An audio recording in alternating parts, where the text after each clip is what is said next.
Hey everyone, Ryan here, or MandRproductions, and this is my review of the LEGO Star Wars 7752 Count Dooku Solar Sailor, where 385 pieces, 4 minifigs. This one was released in the year 2009 for $55. Quite an odd price point. Usually with LEGO Star Wars sets, they go on the 10s, but this one was in the middle at 55. It was a Toys R Us exclusive, and thus given a limited edition badge there. Despite that original price tag perhaps being high, the current market value of the set is way higher at about $250 sealed in the box. That's insane. The white backs with the hints of blue in 2009 were awesome. We have the 4 main features of the set shown off, as well as 3 other sets from the early 2009 wave. Just amazing stuff there. It feels great to break into an OG LEGO set, but at the same time, when you spend $200 on something, it just kind of hurts too. But this is nostalgia for me. You can't... Oh, no! Oh!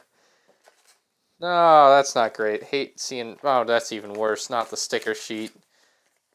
Okay, that seems salvageable and not as bad as it might seem on the surface. Gonna have to flatten that out for a while. No numbered bags? Oh, 2009, you're killing me, bro. This is gonna be a heck of a build. It's only 385 pieces, not really a big deal, but no numbered bags, come on, man. The Count Dooku minifigure is an excellent representation of what we see in the Clone Wars. He's got that very unique kind of Clone Wars facial expression to him, kind of a squared off look to his face as well. The slicked back hair and the gray color is amazing, and one of only a couple times where we got the chrome curved hilt for Dooku, so that is amazing as well. They've done away with the chrome, so at any point in the future when they remake Count Dooku, he will just kind of have a more bland looking lightsaber hilt. It won't be the shiny chrome that you see here, which is kind of sad, but these chrome lightsabers did have a pretty big issue with chipping, so I can see why they would want to go away from that. I nearly forgot, they also include his hood, which I don't think is as good of a look. The color of the hood doesn't quite match the color of the cape that well, so I don't think it looks that great. I think it looks better with the hairpiece on, but it's included. The next minifig, or character, not really a minifig here with the droid body, is a Pilot Droid. Nothing special, nothing to write home about, just a simple Pilot Droid, but something I always found cool as a kid as a unique type of droid for my collection, and certainly one for this ship in particular. Lastly, included in the set is 2 MagnaGuards, and 2009 was the last time that we saw these MagnaGuard minifigs, and they are quite simply amazing. They get a special headpiece with part of their cape as part of the mold, and it looks great. You can see the red eyes painted onto the mold. It looks amazing. We've also got a red stud in the middle of the body to add a bit of extra depth, although it does protrude out a little bit more than maybe you would want. And then as far as the staff goes, it has the purple electro ends on both sides of it. It looks pretty good, but not the craziest LEGO weapon we've ever seen, I would say. As far as the posability of these guys go, yeah, the arms can be posed up and down like so. However, I have found that they can kind of fall off a little bit more easily than I remembered as a kid, but certainly not a problem for me as a collector. And then when it comes to the legs, they just gave them Super Battle Droid legs in dark bluish gray, and they look really nice. I don't think they have the same cracking issue that the Super Battle Droids in the metallic colors have. When it comes to the Solar Sailor's design and play functions, there's always been one thing that's trumped everything for this build for me. And before we even talk about how it looks aesthetically, we gotta talk about the speeder that's actually hidden in the back of the ship. Now, it makes the back of the ship not look the greatest. However, if you pull out on these 2 cockpit panel pieces, you'll see that there's actually a speeder bike in there, and all you have to do is just pull it right on out, and just like that you have Count Dooku's speeder bike. Now the speeder unfortunately isn't quite perfect. You can place Count Dooku into his brown seat there like so, and there's 2 different ways you can really place him in there, so that's way number 1, and you'll see he's got his handlebars and everything, but it's also the sort of set where these kind of fall off easily, so it's not really something that I find myself wanting to bother trying to make use of. You know, this is just going to go back in the rear of the ship, but it's also like a way you can store Count Dooku inside of his Solar Sailor, because otherwise he doesn't really have a seat in there, which is kind of unfortunate, but we'll touch on why that is a little bit later on. The other way you can place Count Dooku is by putting his cape up behind him, and when you do that, it's supposed to like represent the way Count Dooku's cape flutters behind him when he's going really fast on the Solar Sailor, and I think that looks great. It's something that's going to kind of damage your cape over time and definitely wear it down, so not something I'm going to be displaying displaying it with or using it as. And then there's black clips on either side where you can place Count Dooku's lightsaber. It's a little bit of a weird thing because obviously, like, that's not how you would hold the lightsaber, but that's the way they show you to do it. And certainly as a kid's play function, fine, whatever. And then you see these stickers on the back, something that's important to get lined up correctly. I'm sure that the younger version of me did not do that on my original version of this set, but I made sure to take the extra time to try and make everything look nice and everything lines up there, and it does look nice when that is the case. But yeah, pretty simple speeder design, but one that looks really good and functions well with the set. This is a really cool angle to see into that solar sailor, and that is exactly where the speeder mic is going to go. So you just push it in there until it stops, basically, and that's it. It's that simple. Count Dooku inside of his solar sailor. Then you close up both of the side panels, and again, they're very smooth closing. They're not something you have to really worry about falling off, and they close around Dooku just perfectly there, so you can see him just barely in there. That's how you're going to store him inside the set if you do want to do that. But yeah, very impressed with that feature. Now, the pilot cockpit area is rather unique. You've got a big bubble around it, which is otherwise just kind of empty space in there, and you kind of have to move this down to get the bubble to come down further, and then you can take this piece out. Yeah, it's literally just a piece stuck in there, and it's at an odd angle. It's one of the weirdest cockpit areas in a Lego Star Wars set, I would add. So your pilot droid, of course, has two curved arms. He'll attach those onto the control panel here to hold him in because he won't be connected anywhere else. It's quite an odd arrangement, but it does work, and it looks a bit goofy, I agree, but when you place it in there, you just push that in, it just kind of sits in place there, and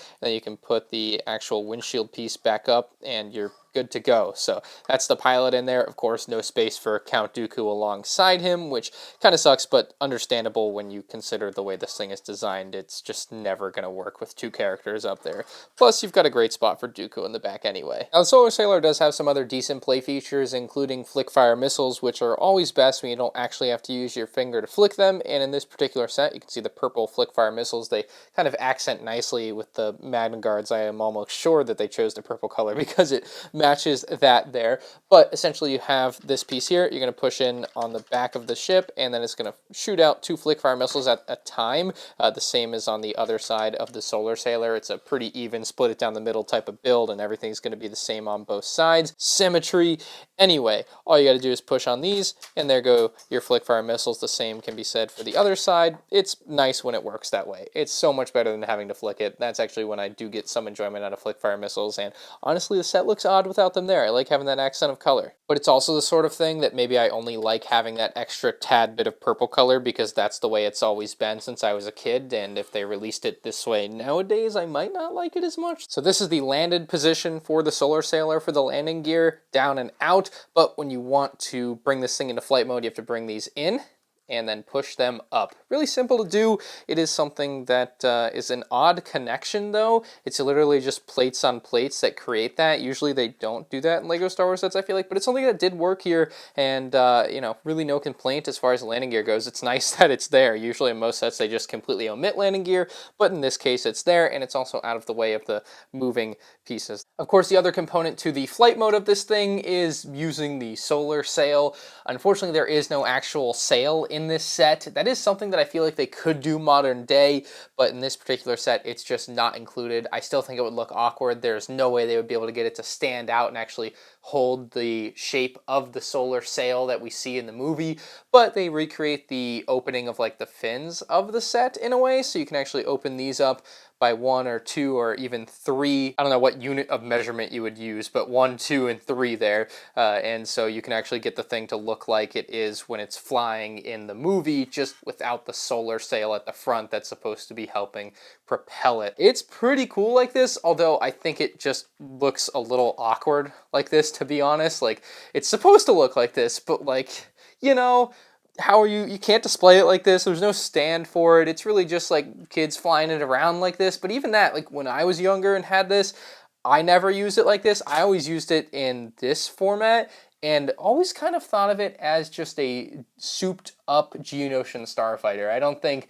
you can get away from that comparison with this particular set. It looks very similar. Of course, the cockpit just moved to the front instead of on top. I think the sticker detail on this set obviously leaves a little to be desired. You can see some pretty big gaps there with the angling of the bricks. They just do not match up perfectly, and that's something that, of course, will always not be great. The ones on the back look a little bit better, of course, because they're not chopped up in half. But if you get these like lined up nicely, they do look decent. It just isn't the greatest look. Of course, this hinge area doesn't look great either. If they could have gone over and done this in brown somehow to kind of complete that color area of the ship, would have looked much better, but unfortunately just doesn't. And if you were curious, the hinge area really is like that. The reason they don't have like a 1x4 plate covering it obviously is because they have to open separately, and even if they did have a plate there, it would get in the way of opening them all the way, so that would be a bit of a problem. But they do open pretty nicely. It's a surprisingly solid design for that. I've never really had these fall off in the course of play when I was younger, and of course here scurrying around with it for this review, haven't had that happen either, so certainly something that's not bad there. But close that back up,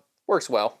Ultimately, I only have one other complaint, and that's these big gaps at the back. I mean, outside of that, this is a pretty cool looking ship, something somewhat unique in the Star Wars universe. Outside of the Geonosian Starfighter, this thing is a fun design, and something that, of course, is Count Dooku's, which makes it all the cooler to get that Count Dooku minifigure alongside the ship. It's very hard for me to recommend this set in 2022. If you wanted one sealed in the box, it's going to cost you like $250, and that's just a price only the most hardcore of LEGO Star Wars collectors or the biggest Count Dooku fans are probably going to be willing and able to pay. Now, there is a non-zero chance LEGO does remake this set at some point in the future. Count Dooku just got a pretty big feature in the Tales of the Jedi shorts on Disney+, and because of that, maybe they go out and make a new Count Dooku Solar Sailor just to get that Count Dooku minifigure into the hands of some LEGO Star Wars fans. However, I think it's much more likely they would redo a Dooku versus Yoda duel set instead of a build like this. So as cool as this set is to me, I think there's a very low chance it'll ever